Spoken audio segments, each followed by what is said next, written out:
কথা ছিল রানিং গাড়ি তো আমাদেরকে হামলা করছে। তাই আজকে হচ্ছে সারা বাংলাদেশ থেকে আমাদের যে বিপ্লব জুলাই বিপ্লব ছিল তার ঘোষণাপত্র পাঠ করা হবে ঢাকা শহীদ মিনারে। সো আমরা সারা বাংলাদেশ থেকে ওই কেন্দ্রের জন্য যাওয়ার জন্য দুপুর 3টায় হচ্ছে আমাদের প্রোগ্রাম। সারা বাংলাদেশ থেকে ওখানে যাওয়ার জন্য আমরা রওনা দিচ্ছি। আমরা এখান থেকে যখন যাচ্ছি আমাদের হচ্ছে প্রায় 9টার মতো বাস, শুধুমাত্র বৈষম্য বিরোধী ছাত্র আন্দোলন খুলনার পক্ষ থেকে। আরও নাগরিক কমিটির বাস আছে।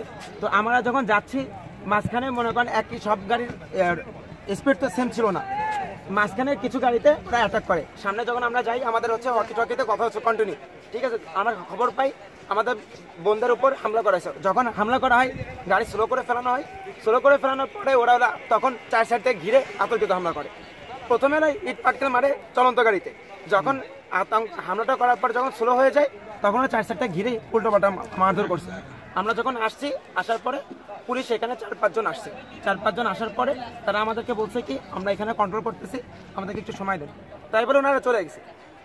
মানে 40 থেকে 50 মিনিট পরে তারা 5 জন মাত্র আসছে। তার আগে সেনাবাহিনী জানতো না, সেনাবাহিনী চলে আসছে, অথচ পুলিশ আমাদেরকে বলছে তারা আমাদেরকে কন্ট্রোল করতেছে। পুলিশ আসছে 5-7 জন, তাও 40-50 মিনিট পরে। এই হচ্ছে পুলিশের অবস্থা।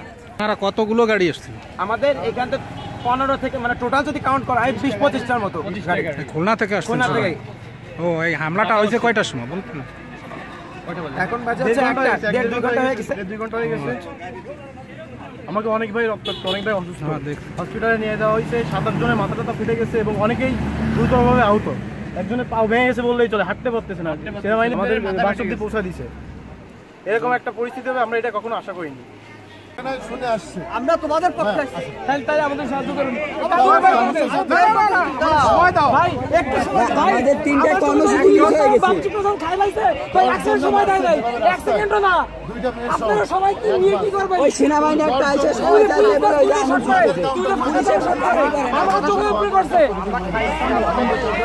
আমরা সর্বশান্ত, আমরা নিশ্চয়ই আমার দুটো ছেলের অবস্থা আমি দেবো